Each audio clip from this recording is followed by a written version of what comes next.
Lydia Dungi starts work on the farm at sunrise and doesn't stop until dark.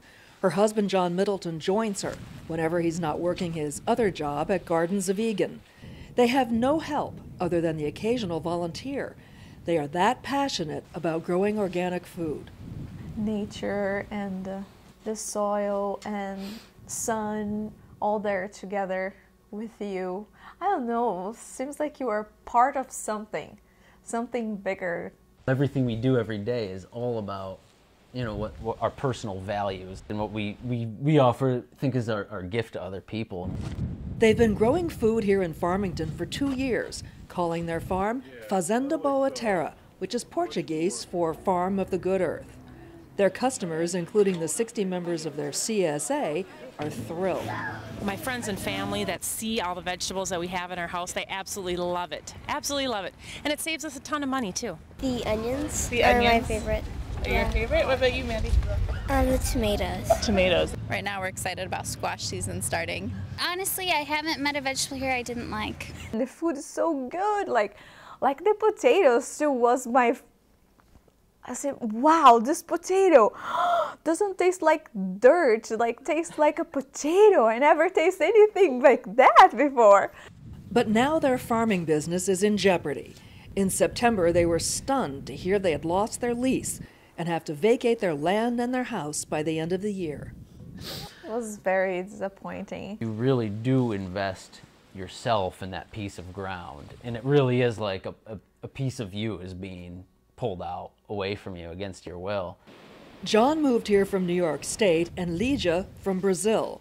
They met on a farm in New York and dreamed of starting their own farm someday. They got their chance because of the Organic Field School here in Minnesota. They administer an incubator program to allow young farmers basically a safe place to get started. Farming is so capital intensive, and you think about trying to have secure land tenure. You think about the equipment that you need, just the supplies you need.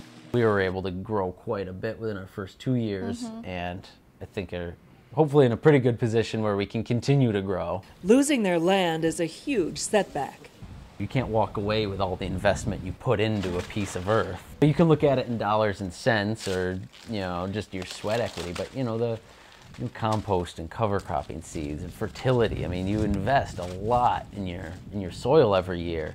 But they are determined to find new land as close by as possible. Organic land is hard to come by, especially close enough to serve their customers. But CSA members and other supporters have been trying to help. We hate the idea of being a victim.